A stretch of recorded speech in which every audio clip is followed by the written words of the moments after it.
بسم اللہ الرحمن الرحیم۔ اللہم صلی علی محمد و آل محمد۔ آج کی ہماری ویڈیو کا موضوع ہے قبلہ کی طرف پاؤں کرنا کیسا ہے۔ خانہ کعبہ کی طرف جو لوگ پاؤں کر کے سوتے ہیں تو اس کا شریعت میں کیا حکم ہے۔ بہت ساری ایسی باتیں جو مشہور ہو چکی ہیں لیکن ان کا تعلق حقیقت سے نہیں ہے، جن میں ایک یہ بات بھی مشہور ہو چکی ہے کہ قبلہ رخ پاؤں کرنا حرام ہے یا گناہ ہے۔ تو اکثر لوگ ہمارے معاشرے میں یہی کچھ مشہور ہے کہ ہم لوگ قبلہ کی طرف پاؤں نہیں کرتے ہیں۔ اصل میں قرآن و حدیث میں ایسا کوئی حکم نہیں ہے کہ قبلہ کی طرف پاؤں کر کے لیٹنا حرام ہے یا پاؤں کر کے سونا حرام ہے۔ ایسا شریعت میں قرآن و حدیث میں کوئی حکم نہیں ہے، بلکہ اگر ہم دیکھیں تو کچھ ایسے حکم ملیں گے کہ اگر آپ بیمار ہیں، آپ نماز نہیں پڑھ سکتے ہیں تو آپ بیٹھ کر نماز پڑھ لیں۔ اگر آپ کھڑے ہو کر نہیں پڑھ سکتے تو بیٹھ کر پڑھ لیں۔ اگر آپ بیٹھ کر نماز نہیں پڑھ سکتے تو آپ لیٹ کر پڑھ لیں۔ اور لیٹنا کیسے ہے، یہ شریعت کا حکم ہے کہ آپ اپنے مریض کو اس طرح سے لٹائیں کہ اس کے پاؤں قبلہ کی طرف کر دیں، اس کے پاؤں خانہ کعبہ کی طرف کر دیں۔ تو جب اس کے پاؤں خانہ کعبہ کی طرف ہو جائیں گے تو پھر اس کا چہرہ جو ہے وہ خانہ کعبہ کی طرف ہو جائے گا، اور اس طرح وہ قبلہ رخ ہو کر لیٹ کر تو نماز ادا کر سکتا ہے۔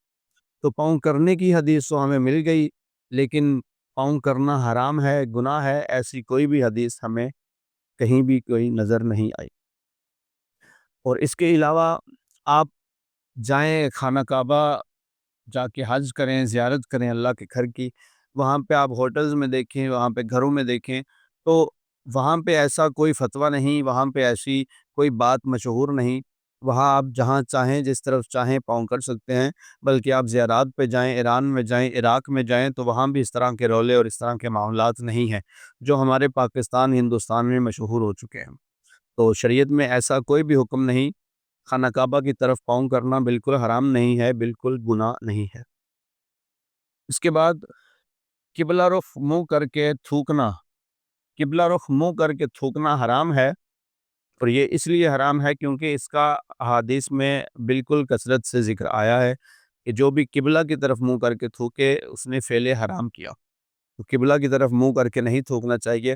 اگر آپ تھوک لیں اور بعد میں آپ کو یاد آئے کہ میں نے قبلہ کی طرف منہ کر کے تھوکا ہے تو پھر حدیث میں ہے کہ آپ توبہ کریں اور آئندہ نہ کرنے کا ارادہ کر لیں، آئندہ نہ کرنے کا قصد کر لیں۔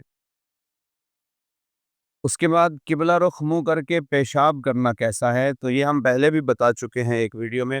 پیشاب کرنے کا طریقہ ویڈیو کا نام ہے، اس میں مکمل ڈیٹیل ہم نے بتائی، اور اس میں بتایا کہ قبلہ کی طرف رخ کر کے پیشاب کرنا بھی منع ہے، اور قبلہ کی طرف پشت کر کے پیشاب کرنا بھی منع ہے۔ مذہب اہل بیت میں آپ جیسے منہ کر کے پیشاب کرنا حرام ہے، ویسے ہی پشت کر کے پیشاب کرنا بھی حرام ہے۔ تو آپ قبلہ کی طرف نہ منہ کر سکتے ہیں اور نہ قبلہ کی طرف پشت کر سکتے ہیں۔ اس کے بعد دونوں سائڈ پہ جس طرف چاہے آپ شمال کی طرف منہ کریں، جنوب کی طرف کریں، اس میں کوئی ممانعت نہیں ہے۔ اور یہ بھی مشہور ہے بڑا کہ جو قطبی ستارے کی طرف پاؤں کرے تو اسے جگا دیں، تو یہ بھی بالکل غلط ہے، یہ بھی اپنے پاس سے بنائی ہوئی باتیں ہیں۔ دین الہی میں ایسا کوئی حکم نہیں ہے۔ تو دین آل محمد کو سمجھیں، اپنے بچوں کو سمجھائیں، ہمیں دعاؤں میں یاد رکھیں۔ آپ سب کے لیے بھی ڈھیر ساری دعائیں۔ والسلام، اللہم صلی علی محمد و آل محمد۔